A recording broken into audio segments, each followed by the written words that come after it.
대치동 학원가에서 마약 음료를 나눠준 4명이 다 붙잡혔습니다. 경찰은 마약을 투약한 걸 약점 잡아 돈을 뜯으려 한 신종 보이스피싱 범행으로 보고 있는데요. 해당 음료가 중국에서 택배로 온 점 등을 파악하고 중국의 수사 공조도 요청할 계획입니다. 먼저 유효한 기자입니다. 서울 대치동에서 마약 음료를 나눠준 4명 가운데 마지막으로 남았던 1명이 어젯밤 대구에서 붙잡혔습니다. 이들은 대포폰과 텔레그램 등으로 업무 지시를 받고 해당 음료도 택배로 받아 움직였습니다. 그런데 경찰이 이 음료의 택배 동선을 추적했더니 중국에서 처음 발송된 걸로 JTBC 취재 결과 파악됐습니다. 경찰은 주범도 중국에 있을 가능성이 높다고 판단하고 중국 당국에도 수사 공조를 요청할 방침입니다. 그동안 보이스피싱 범죄가 주로 수사기관을 사칭해 피해자들을 속였다면 이번 사건은 마약으로 함정을 파 협박한 새로운 종류의 범죄란 분석입니다. 한편 경찰은 또 다른 인물 2명에 대해서도 출국을 금지했습니다. 이들은 학부모를 협박한 전화번호의 명의자와 마약 음료를 나눠준 사람들에게 업무 지시를 내린 전화번호의 명의자입니다. 경찰은 일단 대포폰 명의자일 가능성이 높다고 보고 있지만 조직적인 범죄 연루 가능성에 대해서도 확인할 방침입니다. JTBC 유요한입니다. 네, 대체 누가 왜 이런 일을 꾸민 건지 취재 기자와 함께 좀 더 짚어보겠습니다. 송승환 기자가 나와 있습니다. 자, 먼저 경찰은 이번 사건을 어떻게 보고 있습니까? 경찰은 단순 마약 사건이 아닌 신종 보이스피싱 범죄로 보고 있습니다. 네. 자신도 모르게 마약을 먹도록 한 뒤에 이를 악용해서 돈을 뜯어내려 했던 겁니다. 경찰, 검찰 등을 사칭해 협박하거나 개인정보를 빼내는 방식으로는 이제 그 피싱 수법이 더 악질적이고 지능적으로 바뀌었다고 볼 수 있습니다. 네, 그러네요. 혹시 다른 지역에서도 이런 비슷한 피해가 더 보고된 게 있습니까? 저희가 대치동 학원가를 계속 취재해보니 붙잡힌 4명이 활동한 지역 외에 다른 학원과 중학교 앞에서도 학교 시간이나 학원이 끝나는 밤 10시쯤에 음료를 나눠줬다는 이야기를 들을 수 있었습니다. 네. 학원 끝나고 했으니까 10시 좀 넘어서였던 것 같아요. 집중 잘 되고 공부 잘할 수 있고 시음할 수 있냐고 물어보셔가지고 전 안 받았고 친구들 받아서 마셨대요. 어지럽고 약간 울렁거린다고. 맛은 그냥 음료수, 혼합 음료수 맛. 범인들은 윗선으로부터 총 100병의 음료를 받았는데 학생 6명에게 나눠줬을 뿐이고 90여 병은 대부분 경찰이 확보한 걸로 드러났습니다.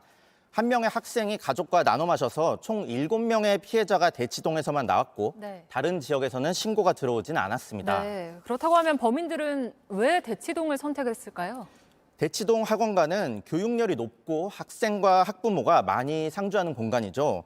이 또 상대적으로 소득 수준이 높은 가구가 또 많은 점도 고려한 걸로 보입니다. 네.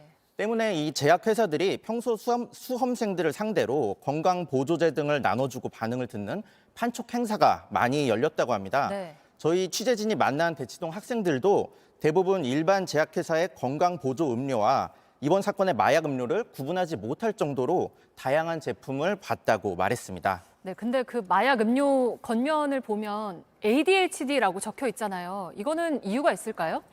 ADHD, 주의력 결핍 장애죠. 반대로 말하면 ADHD 치료제는 주의력을 높여주는 효능이 있습니다. 때문에 10여 년 전부터 강남 학원가에서는 ADHD 치료제인 메틸페니데이트가 공부 잘하는 약이나 집중력을 높여주는 약으로 입소문이 나 있습니다. 범인들도 그 점을 노리고 이름을 붙인 걸로 추정이 됩니다. 참고로 ADHD 치료제는 환자가 아닌 사람이 먹으면 신경 과민이나 불면증 등 부작용이 발생할 수 있습니다. 네. 그래서 의사의 처방 없이는 절대로 먹어선 안 됩니다.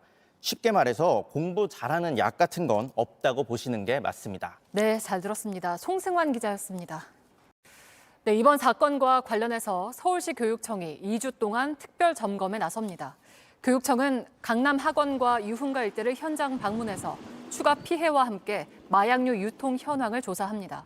교육부도 각 교육청을 통해 학생과 학부모에게 이번 사건을 알리고 비슷한 피해가 발생하지 않도록 마약 예방 교육을 강화할 계획이라고 밝혔습니다.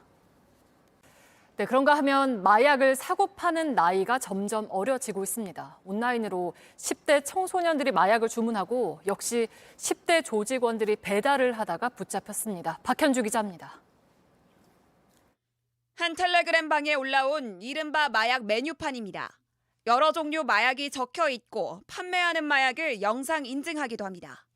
추적을 피하려고 결제는 현금 대신 코인으로 요구합니다. 후기들도 가득합니다. 한 구매자는 꽁꽁 숨겨놔 안전했다고 만족했습니다. 마약을 파는 방법이 쉬워지면서 판매 조직도 점점 어려지고 있습니다. 수원지검이 지난해 9월부터 마약 판매책 29명을 붙잡았는데 이 가운데 4명은 17살에서 19살까지 청소년이었습니다. 외국에서 마약을 택배로 보낸 뒤 비교적 의심을 덜 받는 10대를 유통책으로 활용한 겁니다. 주로 약속 장소에 마약을 두고 가는 이른바 던지기 수법을 썼습니다. 이렇게 유통한 대마 등 마약량은 39만 명이 동시 투약할 수 있는 수준입니다.